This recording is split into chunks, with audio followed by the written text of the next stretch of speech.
ये bill pass हुआ राज्यसभा में तो जय श्री राम के नारों के साथ पास हुआ। ना तो वहां पे अल्लाह अकबर के नारे की जरूरत है, ना जय श्री राम के नारे की जरूरत है। कॉन्स्टिट्यूशन हमें ये राइट गारंटी करती है कि हम सड़क पर आके आंदोलन करें। जब लोगों ने ट्रेन की पटरियां उखाड़ दी, बसों को रोक दिया, आग लगा दी, वो जायज है उनका। हम पीसफुल एजिटेशन करें कि शाहीन बाग बन रहा है। अब शेरवानी उतारने का भी वक्त आ गया है, रोड पर आने का वक्त रहा है। फैसला मुस्लिम पर्सन लॉ वोट करेगी। 99.999% मुसलमान इसके खिलाफ है, 0.0001% मुसलमान इसके फेवर में, जो ऑन पे रोल है। Honourable chief justice of India को इस पर एक टेम्परेरी स्टे लेना चाहिए, वरना कोर्ट में लड़ाई चलती रहेगी और ये हमारी जगहों को बुलडोज करते रहेंगे। पिछले 11 साल से सांस ही नहीं लेने दे रहा है मुसलमानों को। कभी लव जिहाद तो कभी आर्टिकल 370, हर मस्जिद दरगाह खानकाहों के नीचे मंदिर तलाश किया जा रहा है। हत्ता के ख्वाजा मोइनुद्दीन चिश्ती रहमतुल्लाह अलैह की दरगाह में मंदिर तलाश किया जा रहा है। गवर्नमेंट की कई ऑफिसेज हमारे औकाफ की प्रॉपर्टीज पे, और हमें ये कहा जा रहा है कि जहां औकाफ अपना वक्त झंडा गाड़ देती है उसकी मिल्कियत हो जाती है। आज मुस्लिम इलाकों में जाओ, मुखबिरों की और दलालों की कमी नहीं। जो इस वक्त बोर्ड की हिमायत कर रहे हैं वो हम में से नहीं। मीडिया इन्हें बता रहा है, चंद बुर्खापोश औरतों को, कि देखो ये वक्त बोर्ड की हिमायत कर रहा है।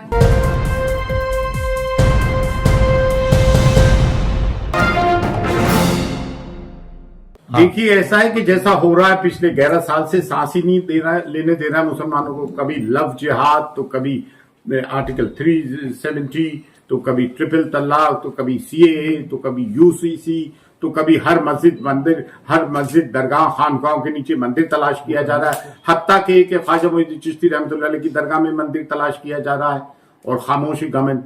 और जब ये बिल पास हुआ राज्यसभा में तो जय श्री राम के नारों के साथ पास हुआ। ना तो वहां पे अल्लाह अकबर के नारे की जरूरत है, ना जय श्री राम के नारे की जरूरत है।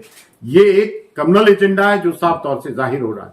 फिर इसके अंदर क्या है, वक्त बाय यूजर को निकाला जा रहा है, लिमिटेशन एक्ट को अप्लाई किया जा रहा है, यानी कि टेनेंट किराएदार को इसकी मालिकाना हैसियत दे दी जाएगी। गवर्नमेंट की कई ऑफिसेज हमारे औकाफ की प्रॉपर्टीज पे, और हमें ये कहा जा रहा है कि जहां औकाफ अपना वक्त झंडा गाड़ देती है उसकी मिल्कियत हो जाती है।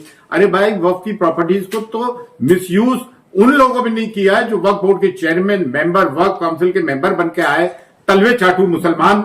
इन्होंने सब में बड़ा नुकसान किया है। और आज भी मुसलमान क्या मान रहा है, शादियों में 100 किस्म के खाने कर रहा है, हर साल उम्रे पे जा रहा है। मतलब जब तक हम अपने सोशल इविल्स को खत्म ना करेंगे, हम अपनी सफों में एहतियात नहीं कायम करेंगे, हमारी सफों में मीर जाफर और मीर सादिक की निशानदेही ना करेंगे, इनका बहिष्कार ना करेंगे, इन मुस्लिम दलालों का जो हर असम से नॉर्थ ईस्ट से लेकर राजस्थान और कश्मीर से लेकर कन्याकुमारी तक है। आज मुस्लिम इलाकों में जाओ, मुखबिरों की और दलालों की कमी नहीं। जो इस वक्त बोर्ड की हिमायत कर रहे हैं वो हम में से नहीं।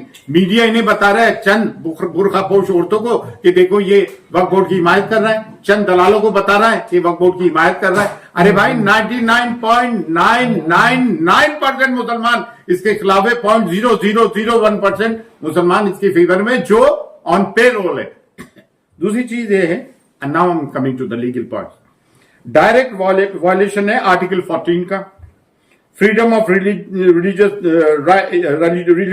राइट आर्टिकल 15 का, आर्टिकल 26 का वायलेशन है। हर रिलीजियस डिनोमिनेशन को अधिकार है कि अपने एनजीओ और चैरिटेबल ऑर्गेनाइजेशन चलाए, आर्टिकल 29 का वायलेशन है। ये कॉन्स्टिट्यूशनल, ये ब्रीच ऑफ राइट्स है, और 5 कॉन्स्टिट्यूशनल बेंच के जजेस बैठ के इसको फैसला करें। ये लड़ाई लंबी है, जैसे किसान आंदोलन की थी, लेकिन सुप्रीम कोर्ट को, ऑनरेबल सुप्रीम कोर्ट को, honourable chief justice of India को इस पर एक टेम्परेरी स्टे लेना चाहिए, वरना कोर्ट में लड़ाई चलती रहेगी और ये हमारी जगहों को बुलडोज करते रहेंगे। ये हमारे साथ जुल्म है, जुल्म की इंतहा है। दूसरी चीज ये है कि पर्सनल लॉ बोर्ड से भी एक गुजारिश है, वो ये गुजारिश है कि जैसे ट्रिपल तलाक के मामले में, बाबरी मस्जिद के मामले में इनका जो एटीट्यूड रहा, बड़ा डोसाइल एटीट्यूड रहा। हम ये चाहते हैं कि इनके एटीट्यूड में एग्रेशन हो। इसका मतलब ये नहीं कि हम वायलेंस ब्रीच कर रहे हैं, लेकिन अब इनको अपने तरीकाए कार में तब्दीली लाना पड़ेगी। इससे ये काम नहीं चलेगा और एक यूनानिमस डिसीजन लेना पड़ेगा। बिल इत्तेफाक रहा है, उसमें जमीयत उलमा हिंद भी हो, जमात इस्लामी भी हो, दीगर ऑर्गेनाइजेशंस भी हो मुसलमानों की, और मुस्लिम दरगाह और खानकाहों का आना भी जरूरी है। दरगाह और खानकाहों के वो सरकर्दा मुसलमान जो मुसलमानों के हक में बाबांगे दौल बोलते रहे, ना कि वो दलाल जो कि हुकूमत की चापलूसी करते रहे अपने छोटे छोटे इंटरेस्ट के लिए, अपने मफादात के लिए, जिनके चेहरे आज काले पड़ गए और चेहरों पे तबर्रा बरस रहा है। दूसरी चीज ये है, हम हिंदुस्तान की सालमियत में, इसकी अखंडता में विश्वास करने वाले लोग हैं। इसीलिए हमने 1947 के पार्टीशन को ठुकराकर इस देश में जहां हमारे बुजुर्ग दफने कब्रें हैं, इसको अपनाया है। लेकिन हम इस बात को भी फरामोश नहीं कर सकते कि हमारे सामने बद्र हुनैन, खैबर खंदक, करबला भी है, जुर्रत अली और फिक्र हुसैन हमारा दस्तूरुल अमल भी है। और इस तरह के मामलात में ये हमेशा से इन इस्लामिक दुश्मन और मुस्लिम दुश्मन ताकतों के खिलाफ ये एक मील का पत्थर साबित हुई है। आज कोई अगर मुसलमान ये बात करता है या कोई गैर ये बात करता है कि हम फिरकों में बटे हुए, तो अल्हम्दुलिल्लाह आज की तारीख में ना हम फिरकों में बटे हुए हैं, ना बिरादरियों में बटे हुए हैं। आज मुसलमान वक्फ के मामले को लेकर अल्लाह का शुक्र है, अल्लाह का शुक्र अदा करते हैं कि हम एक प्लेटफॉर्म पर हैं। आप देखें, मुझे एक बात बताइए, एक चीज और लिखी है कि अगर कोई मुसलमान इसको वक्फ करना चाहे मिल्कियत, ये अल्लाह और उसके रसूल की है। पहला वक्फ अल्लाह के रसूल सल्लल्लाहु अलैहि वसल्लम ने कायम किया था कि कोई मुसलमान अगर कोई चीज वक्फ करना चाहता है तो he should be a practising Muslim for 5 year, 5 साल के लिए प्रैक्टिसिंग मुस्लिम हो।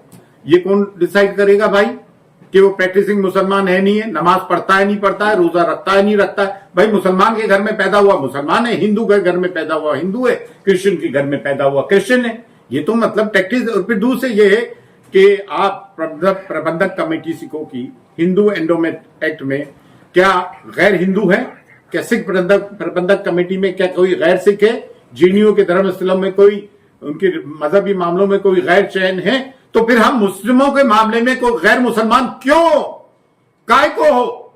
और दूसरे हमारे को तो लूटा है अपनों ने, इन मुस्लिम दलालों ने, जो वक्फ बोर्ड के मेंबर रहे, वक्फ काउंसिल के मेंबर रहे, इन्होंने जमीन को चाटा है, खाया है और आज भी ये दलालियां कर रहे हैं। ये बात तो जायज है, लेकिन इसका मतलब थोड़ी कि कोई गैर मदाखलत करे हमारे कामों में। देखें, बारगाह हुजूर गरीब सुल्तान ख्वाजा मोइनुद्दीन चिश्ती की वो दरगाह है जहां से मजहबी हमआहंगी का मतलब कम्युनल हार्मनी का, सांप्रदायिक सौहार्द का हमेशा पैगाम गया है। लेकिन यहां से कलमा हक भी पढ़ाया गया है, दीन इस्लाम को भी फरोग दिए। 800 साल की हमारी मिरास ये बताती है कि हमने थिक एंड थिन में हमेशा इस देश की सालमियत का भी और मुसलमानों का भी ख्याल रखा है। जब 1935 में काजमी बिल के नाम से वक्त आया, उस वक्त भी हमारी अंजुमन ने इसको रिजेक्ट किया था। अंजुमन सैयदादगान खुद्दाम ख्वाजा ने वक्त बिल, जेपीसी फॉर वक्त 2002 आया जिसके संग फिर गौतम चेयरमैन थे। उस बिल के मामले में भी हमने जाके ये फॉर वक्त, जेपीसी फॉर वक्त आया था, हमने रिजेक्ट किया। पार्लियामेंट इनेक्शन में डिबेट की, कई मीटिंग्स अटेंड किए। अभी अगस्त में जेपीसी फॉर वक्त जब बिल आया, उसको भी हमने प्रेस कॉन्फ्रेंस करके कंडेम किया, उसको सिरे से खारिज किया। और आज जब ये एक्ट बन गया है तो आज अप्रैल 9 को आज हम फिर इसको कंडेम करते हैं, इस एक्ट को, और हम ये चाहते हैं कि इन चीजों को वापस दें। और बिल आखिर हमें जमहूरी निजाम में, डेमोक्रेटिक रेजिम में कॉन्स्टिट्यूशन हमें ये राइट गारंटी करती है कि हम सड़क पर आके आंदोलन करें। जब लोगों ने ट्रेन की पटरियां उखाड़ दी, बसों को रोक दिया, आग लगा दी, वो जायज है उनका। हम पीसफुल एजिटेशन करें कि शाहीन बाग बन रहा है। गांधी जी के नॉन कॉपरेशन मूवमेंट के बाद भारत का सब में बड़ा डेमोक्रेटिक और पीसफुल एजिटेशन रहा है। शाहीन बाग क्यों नहीं बनेगा? क्या शाहीन बाग अनडेमोक्रेटिक है? उसमें कह दिया कि वो पाकिस्तानी है। किसान आंदोलन को कह देते हैं खालिस्तानी है। क्या मुसलमानों को जीने का हक नहीं, अपनी बात रखने का हक नहीं? क्या माइनॉरिटीज को अपनी बात रखने का हक नहीं? आप देखिए ना, कैबिनेट मिनिस्ट्री में भारत की बुद्धिस्ट भी है, माइनॉरिटी में सिख भी है, क्रिश्चियन भी है, नहीं है तो सिर्फ मुसलमान नहीं है। अगर कोई मुसलमान ये समझता है कि वो उससे अछूता रह जाएगा तो गलत है। आज हम अपनी आने वाली नस्लों को क्या जवाब देंगे? इसमें दरगाहें, खानकाहें, मदारिस, मस्जिद, कब्रिस्तान सब आते हैं। तो ये समझता है कि अरे हुकूमत से लड़ो। अरे भाई, हुकूमत ही तो एक्ट लेकर आई है, जो ये एक्ट लेकर आया उसी के खिलाफ तो हम बोलेंगे। तो ये हमारा आज का मौजू था, हमारा मौकफ था कि हम आउटराइट इस एक्ट को कंडेम करते हैं। अच्छा, आज मैं शेरवानी भी नहीं पहन के आया, ये एक सिंबॉलिक जेस्चर है कि अब शेरवानी उतारने का भी वक्त आ गया है, रोड पर आने का वक्त रहा है। फैसला मुस्लिम पर्सनल लॉ बोर्ड करेगी, लेकिन यूनानिमस डिसीजन हो, बिल इत्तेफाक राय होकर हमें ये फैसला लेना, जो भी फैसला हो उस पर अमल करना है, कानून के दायरे में रह के, पीस के दायरे में रह के। और हम supreme court, honourable supreme court से, honourable chief justice of India से चाहते हैं कि हाँ, इस देश की अखंडता सालमियत जब बरकरार रहेगी, जब हम में प्यार, मोहब्बत, इत्तेफाक रहेगा, जिसके हम हमेशा से हामी भी रहे, कायल भी रहे।